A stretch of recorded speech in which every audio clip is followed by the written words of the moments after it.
ताई, त्याचप्रमाणे बीड मतदारसंघाचे अत्यंत लोकप्रिय आमदार आमचे मित्र बजरंग बाप्पा सोनवणे, आमचे खासदार मित्र बजरंग बाप्पा सोनवणे, या ठिकाणी सभामंचावर बसलेले सर्व प्रतिष्ठित मंडळी, बंधू आणि भगिनींनो, आपण या ठिकाणी आज परळी विधानसभा मतदारसंघातून राजाभाऊ फड हे कनेरवाडी तालुका परळी जिल्हा बीड येथील अत्यंत तळमळीचे आणि जबरदस्त कार्यकर्ते या ठिकाणी आज उपस्थित आहेत आणि त्यांच्या प्रेमापोटी आज आपण एवढा मोठा लांबचा पल्ला पार करून या मुंबई शहरामध्ये आलेला आहात। मी राष्ट्रवादी काँग्रेस पक्षाच्या वतीनं आपलं या ठिकाणी मनपूर्वक स्वागत करतो।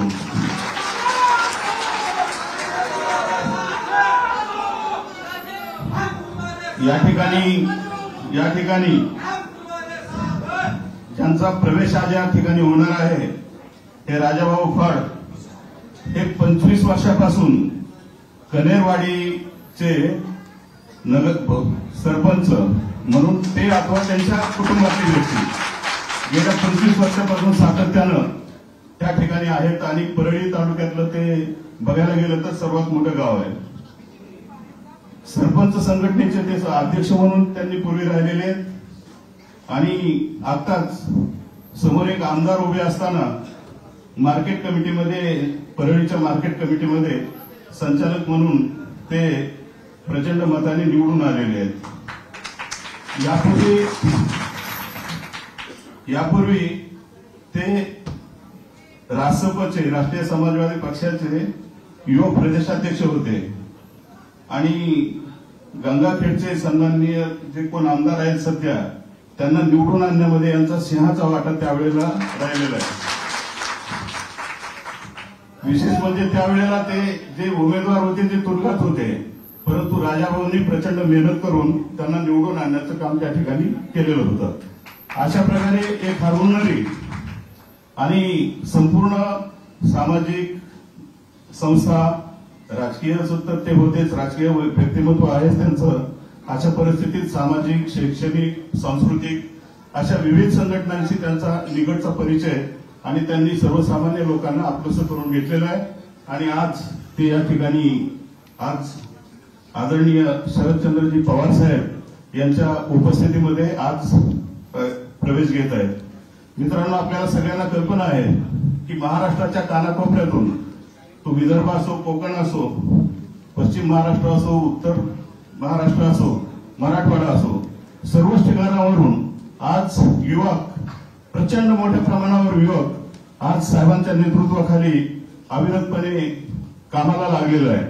मोठं एक या महाराष्ट्राच्या राजकारणामध्ये तरुणांची प्रचंड अशी मोठी फळी आदरणीय साहेबांच्या नेतृत्वाखाली आज काम करू लागलेले आहेत आणि त्यामधूनच राजाभाऊ फड यांच्यासारखा युवक आज सक्रियपणे काम करण्यासाठी मैदानात उतरलेला आहे आणि आदरणीय पवार साहेबांच्या शुभ हस्ते आज त्यांचा या ठिकाणी प्रवेश होत आहे।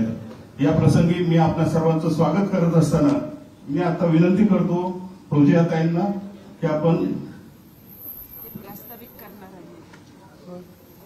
प्रस्तावित करणार राजाभाऊ प्रस्तावित त्यांना नंतर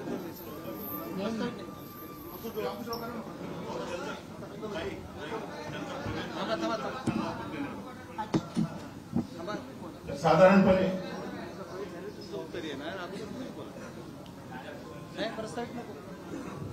या ठिकाणी युवकांचे तालुका अध्यक्ष शंकर आपल्या समोर त्यांचं मनोगत व्यक्त करतील। आज या ठिकाणी राजाभाऊ फड यांच्या पक्षप्रवेशासाठी उपस्थित देशाचे नेते पवार साहेब व राजाभाऊ फड यांचा प्रवेश स्वतः पवार साहेबांच्या हस्ते होत आहे। यापेक्षा आनंदाची गोष्ट काहीच असू शकत नाही।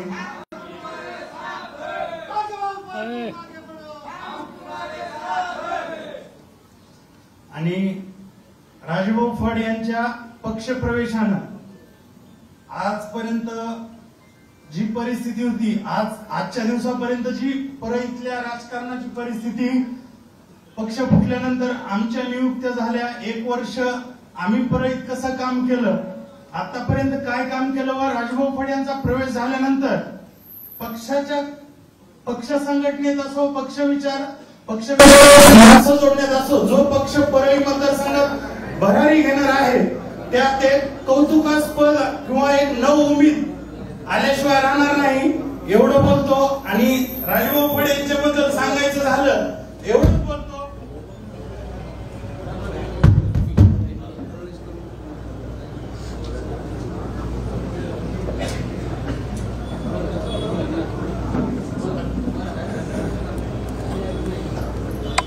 राजभाऊ फड की रफ्तार ही राजभाऊ फड की पहचान है. आता प्रवेश घ्या, बोलू द्या. प्रवेश करा. अगोदर प्रवेश करून घेऊ, पुन्हा बोलू. यानंतर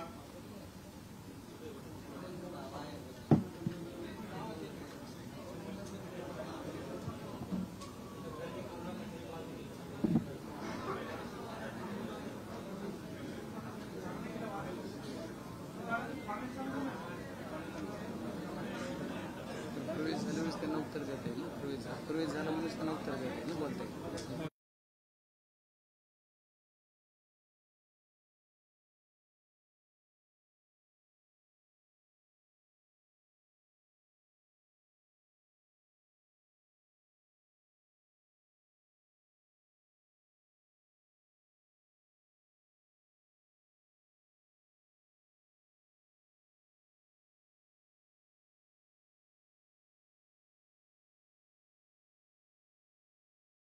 असलेले आपले आदरणीय आणि लोकप्रिय खासदार बजरंग बाप्पा सोनवणे साहेब, फौजियाताई आणि अन्य मान्यवर या ठिकाणी बसलेले आहेत. त्यांच्या उपस्थितीमध्ये शरदचंद्रजी पवार साहेब हे राजाभाऊंना त्यांचा पक्षप्रवेश होईल असं मी या ठिकाणी जाहीर करतो.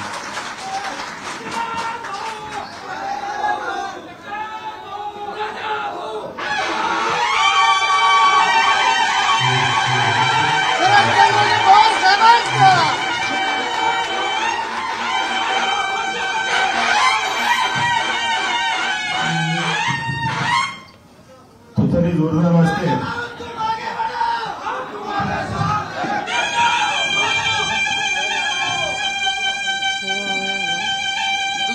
दुसरे प्रवेश लगेच घे. परळीमध्ये तुतारी वाजवायची दम जरा या ठिकाणी मी विनंती करतो राजाभाऊ फड यांना. बाकीचे प्रवेश लगेच घ्या.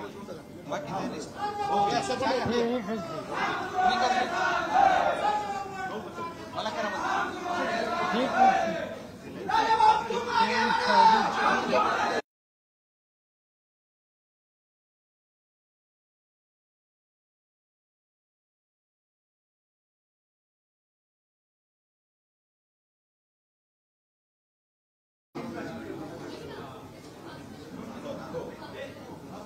यानंतर बीडचे खासदार साहेब आपले बजरंग बाप्पा सोनवणे हे प्रवेश करतील. मी पहिल्यांदा सोपानराव तोंडे यांना या ठिकाणी निमंत्रित करतो.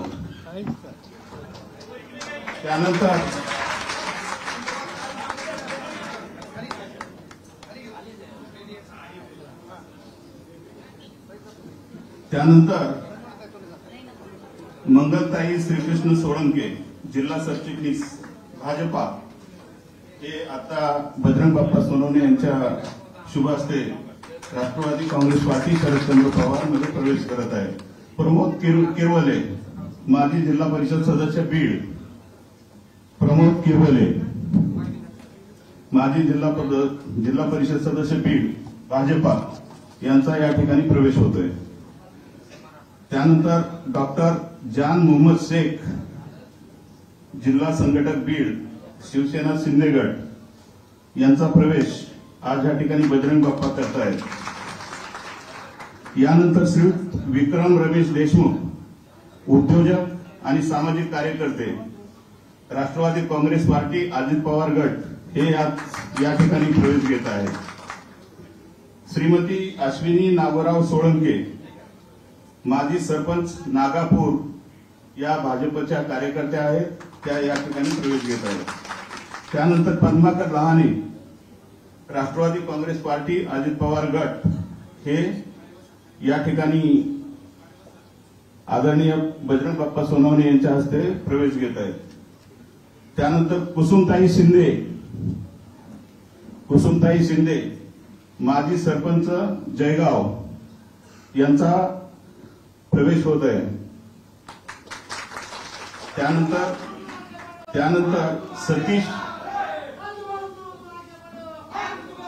सतीश पुंडगीर, माजी सरपंच कवडगाव घोडा, राष्ट्रवादी काँग्रेस पार्टी अजित पवार गटातून प्रवेश घेत आहेत. श्री दत्तात्रय कदम, माजी उपसरपंच जळगव्हाण, तालुका उपाध्यक्ष विद्यार्थी आघाडी, राष्ट्रवादी काँग्रेस पार्टी अजित पवार गट, हे आज राष्ट्रवादी काँग्रेस पार्टी शरदचंद्र पवार या पक्षामध्ये प्रवेश घेत आहेत.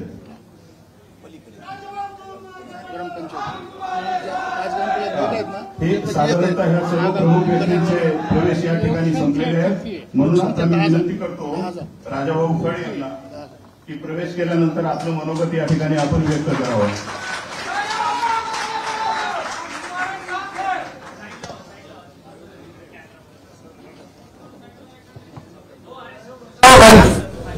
आज राष्ट्रवादी काँग्रेस पक्षामध्ये माझ्या प्रवेशाच्या कार्यक्रमाला या मंचावर उपस्थित या देशाचे नेते आदरणीय पवार साहेब, या देशाच्या खासदार आणि पक्षाच्या राष्ट्रीय अध्यक्ष फौजिया खान मॅडम, या जिल्ह्याचे खासदार, बीड जिल्ह्याचे खासदार बजरंग बाप्पा सोनवणे, माझ्या सोबत आलेले पुणेचे तालुका अध्यक्ष जीवनरावजी गोरे, जीवनरावजी देशमुख, शेजूर, माझ्यासोबत सर्व प्रवेश केलेले माझे सर्व आणि पवार साहेबांवर विश्वास ठेवून प्रवेश केलेल्या माझ्या भगिनी, माझे मित्र, माझे सहकारी, आज मला पवार साहेबांनी या राष्ट्रवादी काँग्रेसमध्ये प्रवेश दिला त्याबद्दल मी साहेबांचे आभार मानतो. आणि साहेब, मी एकच सांगतो, आमच्या या परळी मतदारसंघामध्ये विमा मंजूर होतो 100%, 25% अग्रिम विमा वाटप होतं, राहिलेला 75% विमा ते नोटबंदी त्याची अहवाल तयार होतो, बँकेत जमा झालेला विमा 75% वापस जातो ते विमा कंपनीला, आणि विमा कंपनीला वापस केला 75% विमा ते कुठे जातो, पुन्हा कोण कोण वाटून घेतो याचा तपास आम्हाला लागत नाही. आपलं राज्य सरकार आल्यास फक्त ते 75% विमा अनुदान जे वापस जाऊन जे त्याच्या वाटण्या होतात त्याचा तपास तुम्ही आम्हाला लावून द्या. या परळीमध्ये जे वाघाला गुंडगिरी माझ्या प्रवेशासाठी निघाले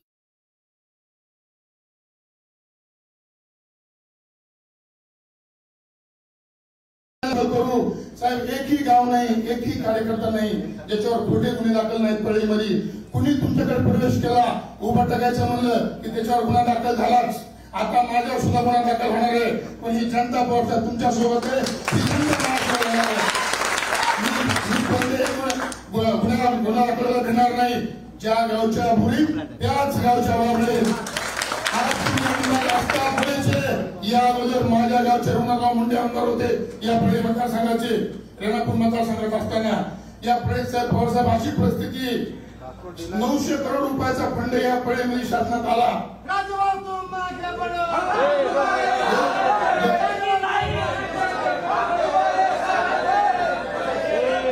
साहेब, या नगरपालिकेच्या माध्यमातून 900 करोड रुपये या सरकारनं मागच्या 5 वर्षात दिले. अंडरग्राउंड नाल्या असतील, रोड असतील, कीर्तिका क्षेत्र असेल, अशा अनेक प्रकारचे सुवर्ण जयंती असेल, जे असा सरकारचा कोणताही फंड नाही जो परळी नगरपालिकेत केला नाही. 900 करोड पैकी 450 कोटी रुपये न काम करता या आपल्याच्या आमदारांनी कृषी मंत्र्यांना उचलून घेतले. साहेब, त्याचा रेकॉर्ड माझ्यापाशी आहे, मी लवकरच हायकोर्टात पिया दाखल करणार आहे. या मंत्र्याचं कृषी मंत्री म्हणजे हे साहेब, कृषी मंत्री म्हणजे लबाड्याचं विद्यापीठ आहे कृषीचं, त्याला कृषी मंत्री न करता लबाड्याचं कृषी मंत्री विद्यापीठ असं करायचं साहेब. आमच्या रेल्वे प्रश्न पळेमध्ये रेल्वेचं रुंदीकरण होत आहे, त्यामध्ये हजारो लोकांची घरे उठत आहेत आणि त्या लोकांची मीटिंग रेल्वे मंत्र्यासोबत आमच्या मुस्लिम बांधवांची मीटिंग भाजपच्या कार्यालयात लावली आणि सांगितलं तुमचं आता घर जाणार नाही आणि त्याला सांगितलं इलेक्शन होईपर्यंत हे घर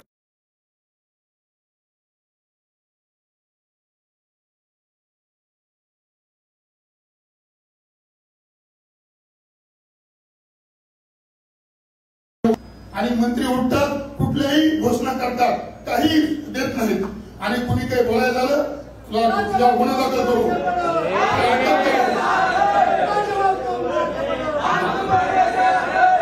पालकमंत्री साहेब तुम्ही प्रळेची विधानसभेमध्ये निवडून फक्त आला पवार साहेबांमुळं, तुम्ही राज्यात मंत्री झाला पवार साहेबांमुळं आणि आता तुम्ही फुटून सुद्धा तुम्हाला निवडून आणलं पवार साहेबांनी, तुम्ही फुटून मंत्री झाला पवार साहेबांसमोर तुम्ही गद्दारी केली, पवार साहेबांना तुम्ही धोका दिला, याचा हिसाब तुम्हाला इलेक्शन मध्ये द्यावा लागेल.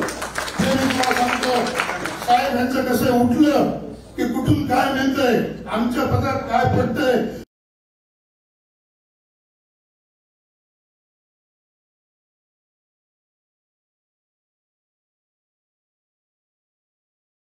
विकण्याचं काम 40 लोकच करतात, काही कशाचे गहू तांदूळ विकण्याचं काम फक्त 40 लोक करतात.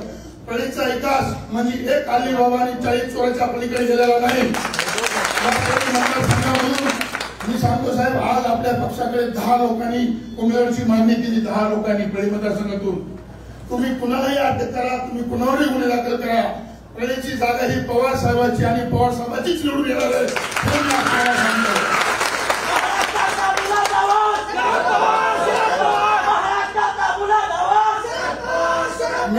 मी जसंच मला पवार साहेबांना प्रवेश करायचा म्हणून मी 2 महिन्यापासून माझी चर्चा झाली, माझं पोलीस स्टेशन काढून घेतलं, माझ्यावर गुन्हा दाखल केला. जरांगे पाटलांची मनोजदादा जरांगे पाटलांच्या तब्येत चांगली राहा म्हणून एक दिल्ली निघाली तुळजापूरला पुण्यातून. माझ्या घरासमोर जात असताना मी त्यांना पाणी आणि चहाची सोय केली. मी त्यांच्यामध्ये जाऊन बसलो तर लगेच त्या दिंडीवर हल्ला केला आणि त्याचा गुन्हा माझ्यावर सुद्धा दाखल केला. राजवर गुन्हा दाखल केला की तुम्ही त्याला पाणी का दिलं, तुम्ही त्याला चहा का दिला. मी म्हणजे माणसं आहेत, माणसाला चहा पाणी करण्याचं काम माणूस म्हणून होतोय. माझ्यावर गुन्हा दाखल झाला 2 महिन्याखाली, सगळ्या लोकांना माहिती आहे. मी का फक्त त्यांना पाणी चहा का दिला म्हणजे प्रळेमध्ये आम्हाला कुठलीही गोष्ट करायची तर अगोदर विचार करतात तुमच्यावर गुन्हा दाखल होईल. मी आता त्यासाठी ठरलेले, ज्या गावचे तुम्ही त्याच गावचा मी, ज्या गावच्या मुली त्याच गावच्या मुली, तुम्ही आमच्यावर किती जरी गुन्हे दाखल केलं तरी आम्ही पवार साहेबांसोबत खंबीर राहणार आहोत आणि पवार साहेबांनी साथ देणार आहोत. बजरंग बाप्पांना निवडणूक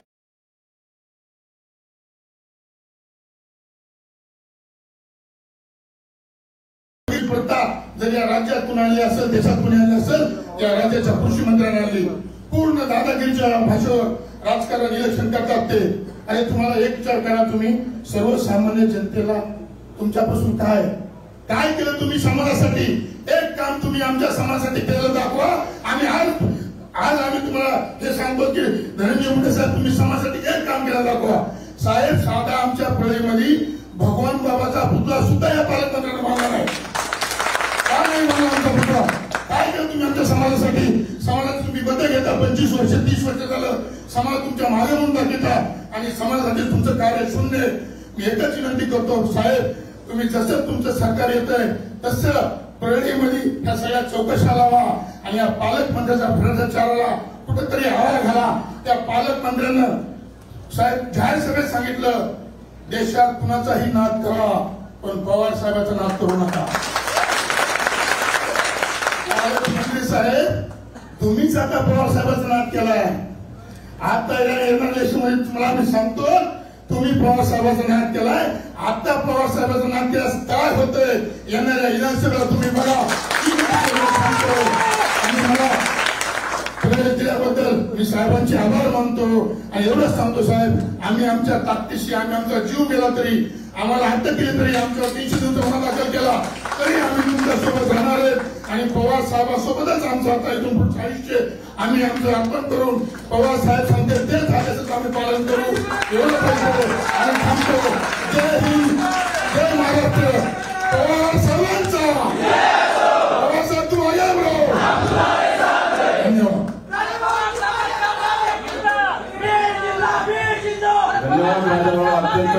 जोडण्यासाठी आपण सर्वांना अपील केलेलं आहे. यानंतर मी विनंती करतो बीडचे खासदार आमचे बजरंग बाप्पा सोनवणे साहेब आपल्यासमोर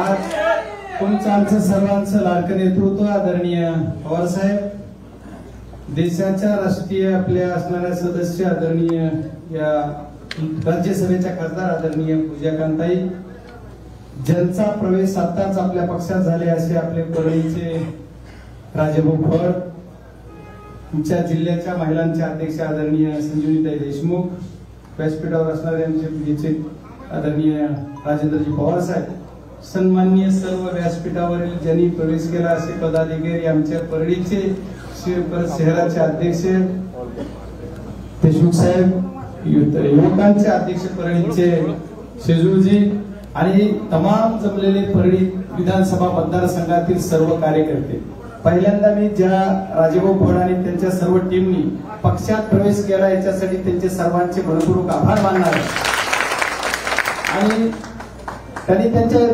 शैलीमध्ये भाषण करताना सांगितलं की परळी काय करते, परळी काय करते आणि कुणाचा नाद केल्यावर काय होतं ते विधानसभेत बघायच्या अगोदर बीड जिल्ह्याच्या जनतेने लोकसभेतच दाखवून दिलं. पवार साहेबांचा नाद केला, पवार साहेबांचा नाद करायचा नाही करायचा त्या सर्व गोष्टीतून आपण एक शिकलं पाहिजे.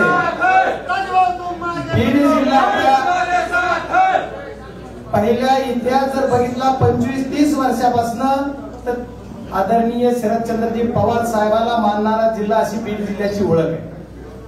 कधी पण 80 ला असेल, परत मागच्या 9च्या निवडणुकीत असेल, 2004 ला असेल किंवा आता मागच्या गेलेल्या 19च्या निवडणुकीत सुद्धा जास्त आमदार कुणाचे आले तर आदरणीय पवार साहेबांच्या विचाराचे बीड जिल्ह्यात दिलेले, बीड जिल्ह्यात आहे. बीड जिल्ह्याचा खासदार सुद्धा आता पवार साहेबांच्या विचाराचा जनतेने बीड जिल्ह्याचा दिलेला आहे. त्याच्यामुळे पवार साहेबांची ताकद त्या जिल्ह्यात किती आहे त्याच्यावर संशोधन करायची गरज नाही. संशोधन कुणी केलं पाहिजे की तुमचे हे सर्व निघून का जात आहेत आणि आमच्याकडे काय येत आहेत याचे संशोधन केलं पाहिजे. या सर्व गोष्टी करत असताना राजेभाऊ सांगितलं की अलिबाबा 40 चोर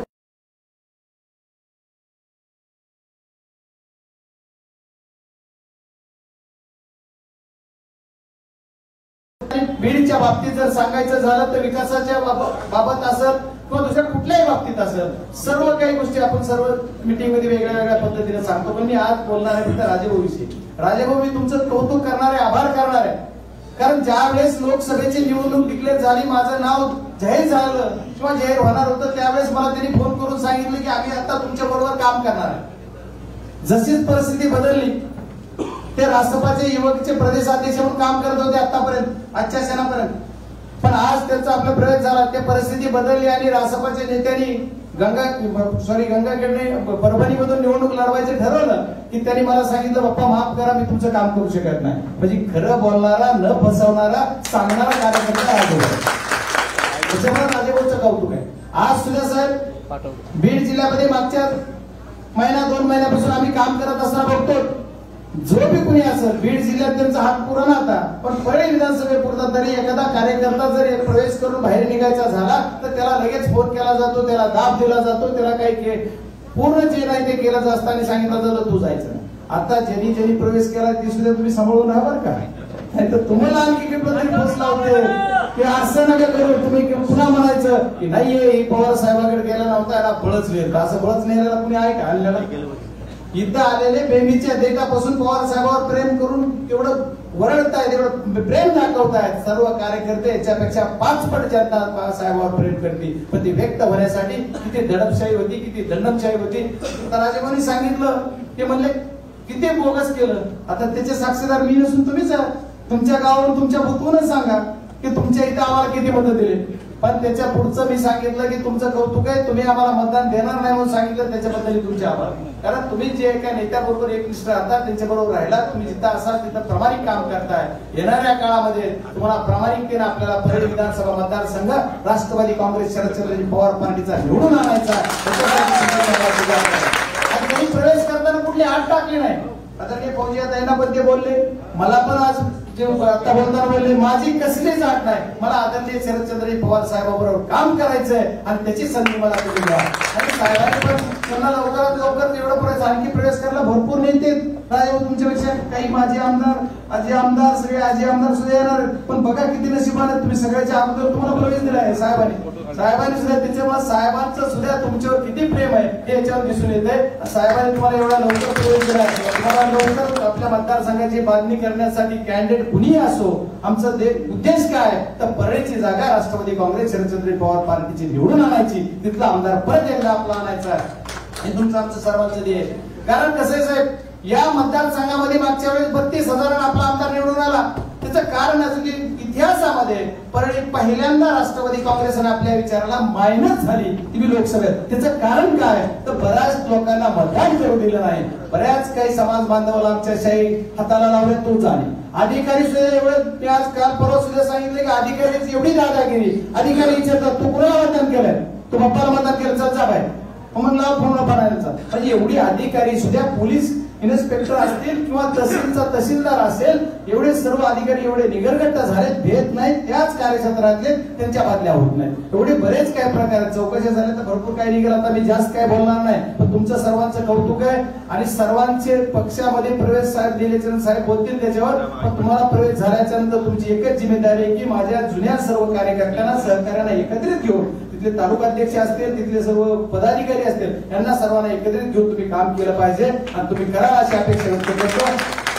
तुम्हाला सर्वांना कुठेही काही अडचण आली तरी मला वाटतं मी तर सदैव आहेच आहे, त्याच्यात कुठं काही कमी नाही. आणि आता राजाभाऊ पद्धत आहे त्याच्यामुळे आपल्याला सर्वांना ताकद मिळणार आहे. सर्वांच्या ताकदीनं प्रत्येक जण मला सांगताय साहेब मला खोटा गुन्हा झाला, मला जेलमध्ये घातलं, मला फुकट गोळीबार म्हणजे मारहाण केली, हे सर्व सांगतात. पण तुम्हाला सर्वांना हात जोडून विनंती आहे माझी की आम्ही तर सांगतोच आहे पोलीस स्टेशनला, पण शेवट पोलीस स्टेशन असेल, तिथले कर्मचारी असतील, फार सालगडीसारखं काम करायला त्याच्यामुळे थोडी प्रॉब्लेम आहेच आहे. पण खासदार म्हणून मी तुमच्या सोबत आहे. पण तरी तुम्ही एवढ्या दिवस दम काढलाय, एवढं 5 वर्ष सहन केलं, आता फक्त 2 महिने सहन करा. आमची एवढीच विनंती. 2 महिन्यापर्यंत आपलं सरकार आल्याच्या नंतर त्यांचं सगळं होणार आहे. आपण काही सांगायची गरज नाही, यांच्या मोतीने हे मारणार आहे. जय हिंद, जय राष्ट्रवादी. खूप खूप धन्यवाद. धन्यवाद खासदार साहेब. यानंतर राष्ट्रवादी काँग्रेस पार्टी शरदचंद्र पवार महिलांच्या राष्ट्रीय अध्यक्ष आणि अगदी सिनियर खासदार आमच्या फुलजियाताई या ठिकाणी आपल्याला मार्गदर्शन करतील.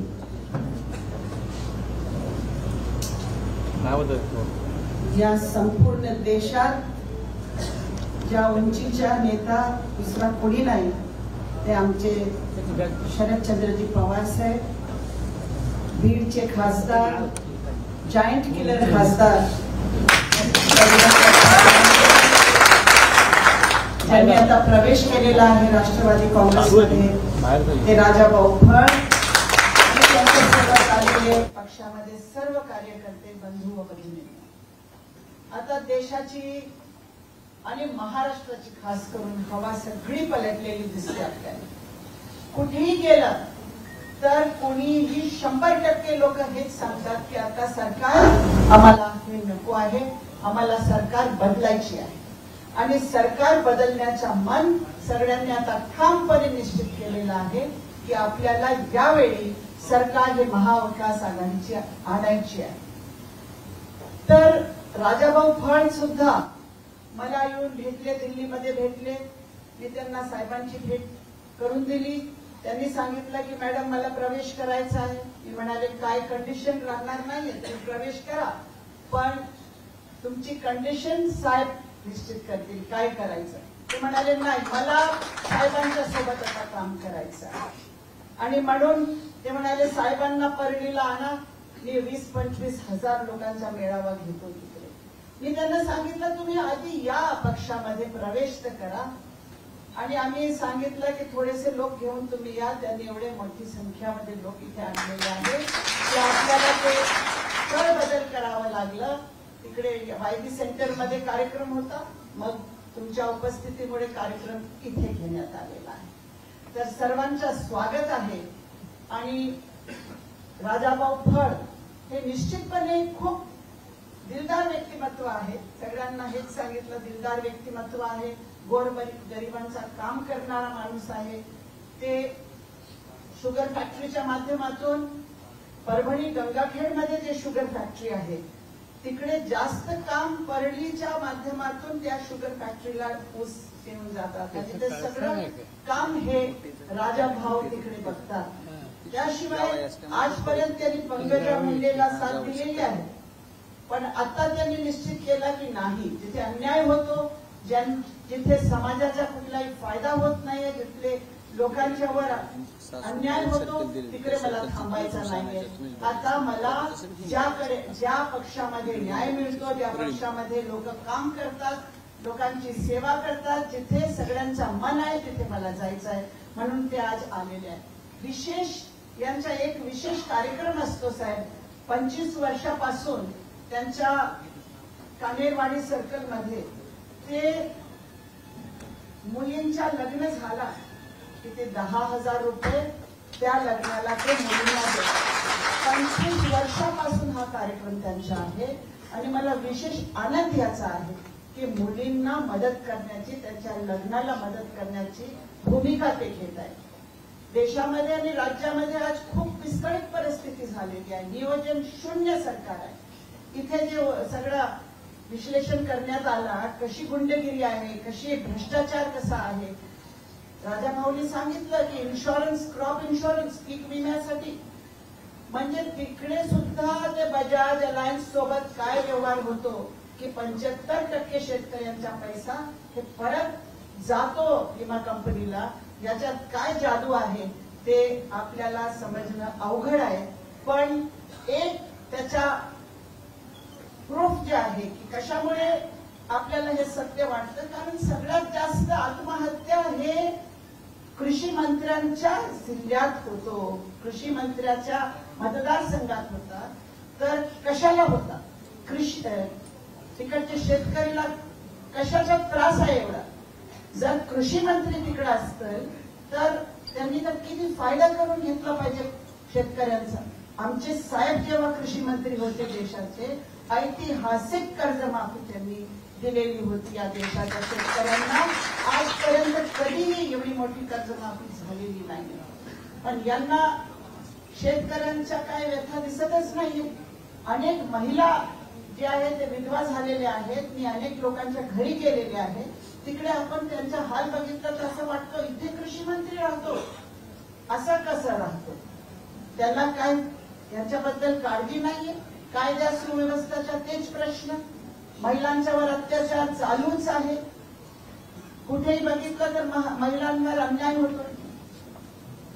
महागाई वाढलेली आहे, भ्रष्टाचार वाढलेला आहे. आता गुत्तेदारी सगळीकडे इतकी झालेली आहे की फक्त गुंतेदाराचा फायदा कसा होऊ शकतो त्याप्रमाणे सगळं चालू आहे.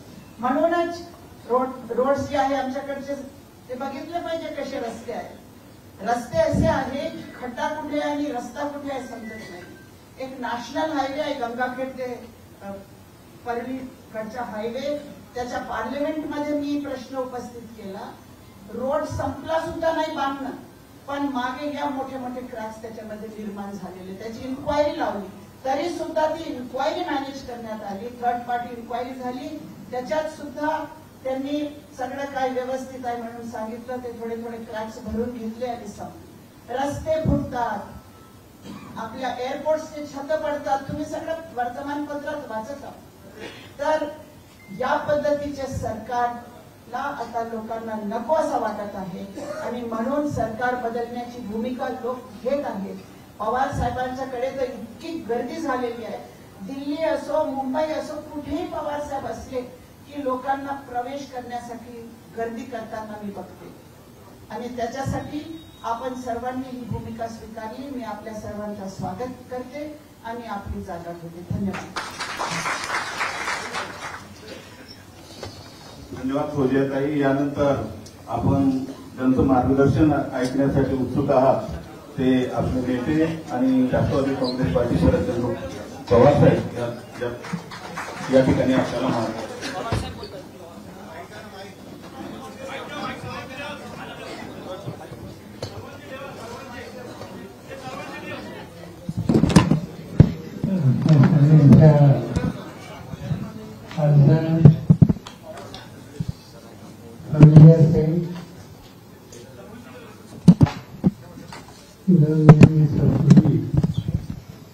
देशाची लोकसंख्या निवडून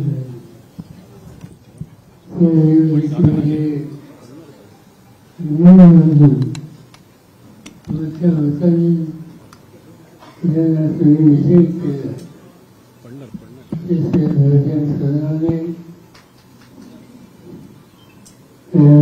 पवार आणि सरकारी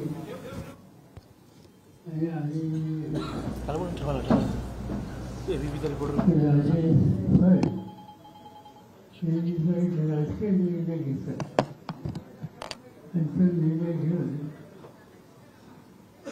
ज्या पद्धतीने देशामध्ये लोकांची आज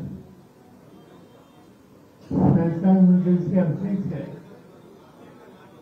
त्याची पूर्तता करण्यासाठी साथ द्यायचा ते निकाल घेतला. राजे पण आणि मंजूर दिली. आजचा हा कार्यक्रम तसा श्रोतेखाली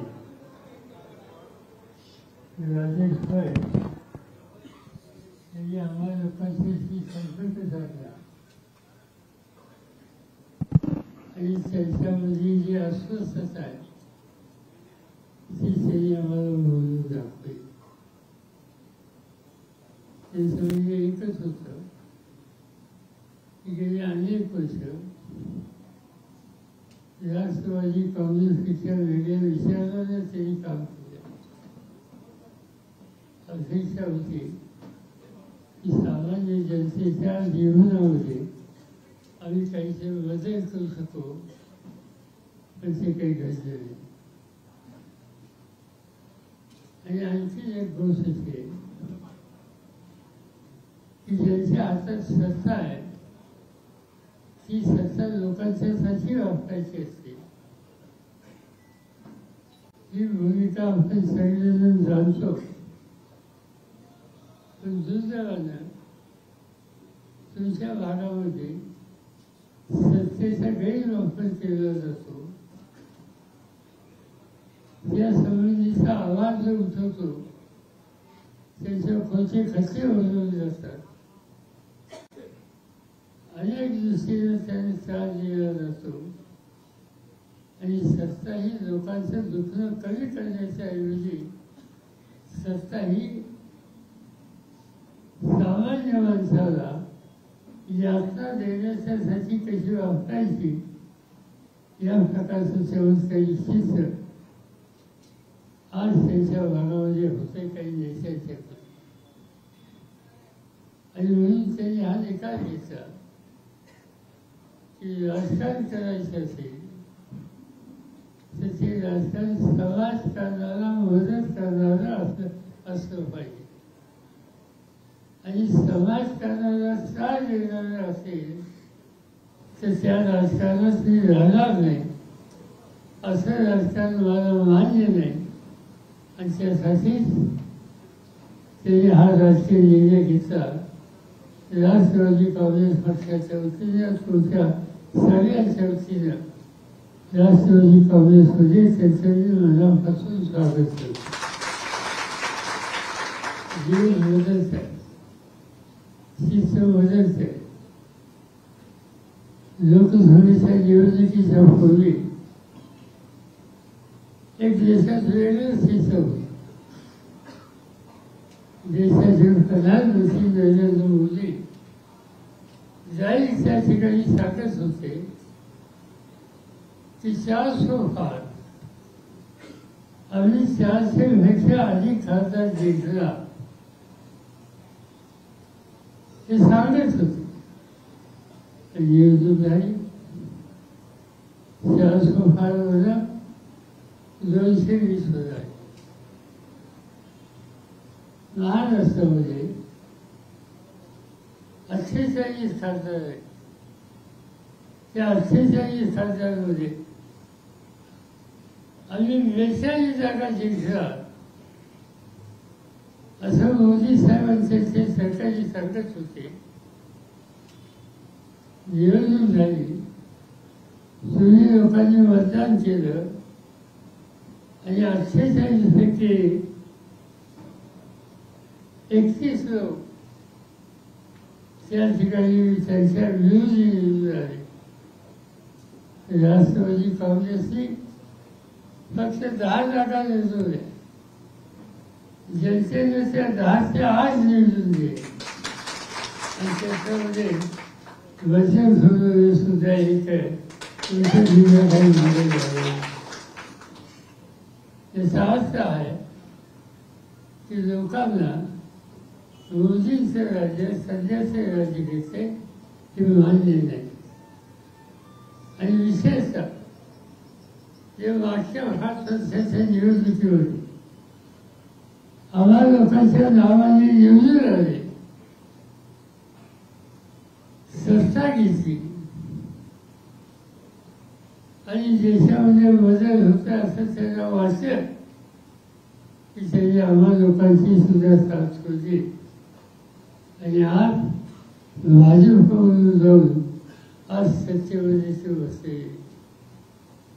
हे पक्षांतर एका दिशेने लोकांची फसवणूक करणार आहे.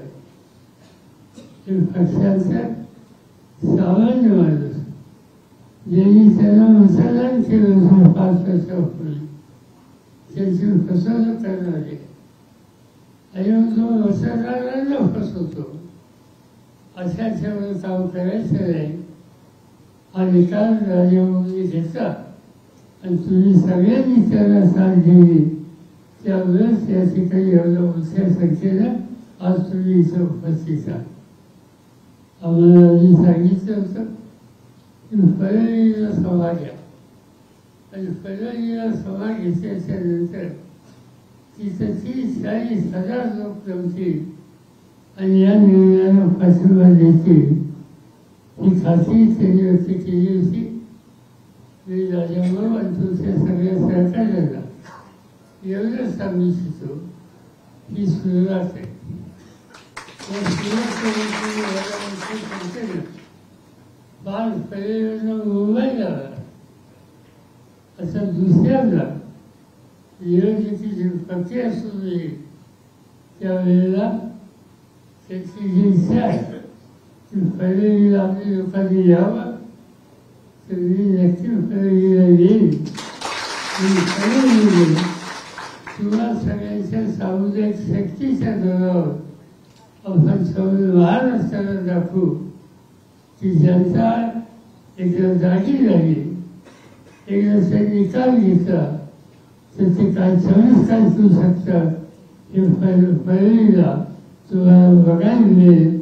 आणि तेच काम आपण लवकरच करतो एवढं या ठिकाणी मी सांगू इच्छितो. माझी तुम्हाला सगळ्यांना साथ आहे की आज तुम्ही राष्ट्रवादीमध्ये आलात. राजाभाऊचे सरकारी या ठिकाणी आले. तुम्ही सगळ्यांनी ते असो असे खासदार मुजेब असो या पक्षाचं नेतृत्व असो त्या सगळ्यांच्या पाठीशी जेव्हा भावाने तुम्ही राहा मी तुम्हाला खात्री देतो की राज्य बदलण्याशिवाय अविश्वास असणार नाही. राज्य बदलले ही स्थिती 2 महिन्याच्या आत आम्ही तुम्हाला महाराष्ट्रामध्ये दाखवू. राज्य नुसतं बदलायचं नाही सत्तेसाठी तर राज्य बदलून लोकांचे जे जे प्रश्न दुखले आहेत त्याचं मार्ग काढण्या आणि तुमच्या जीवनामध्ये एक चांगले दिवस येतील याची काळजी घेणं ही भूमिका घेऊन आम्हा लोकांच्या सहकार्य तुम्हाला राहील एवढंच या ठिकाणी सांगतो. पुन्हा एकदा तुम्हाला सगळ्यांचं स्वागत करतो आणि माझी भूमिका देतो.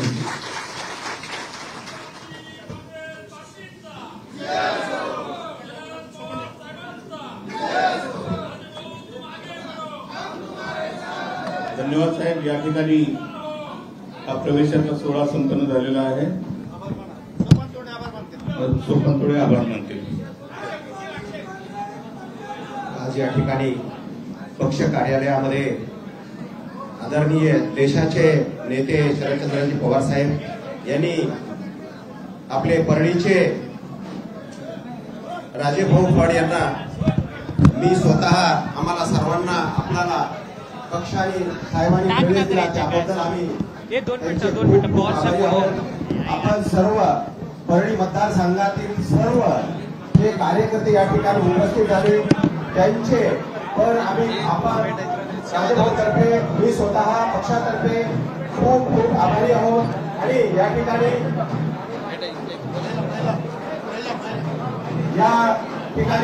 ज्या आपल्या परळी मतदारसंघातील महिलांनी प्रवेश केला त्यांच्या सुद्धा पक्षाच्या वतीने मी खूप खूप आभार व्यक्त करतो. आणि या ठिकाणी आपल्या बीड जिल्ह्याचे खरं म्हणजे आपले बजरंग बाप्पा खासदार यांनी सुद्धा आम्हाला या ठिकाणी प्रवेश दिला त्यांचा सुद्धा खूप खूप आपण आभारी आहोत. धन्यवाद. मी आज असं जाहीर करतो की राजभाऊ आम्ही प्रवेश केला. धन्यवाद.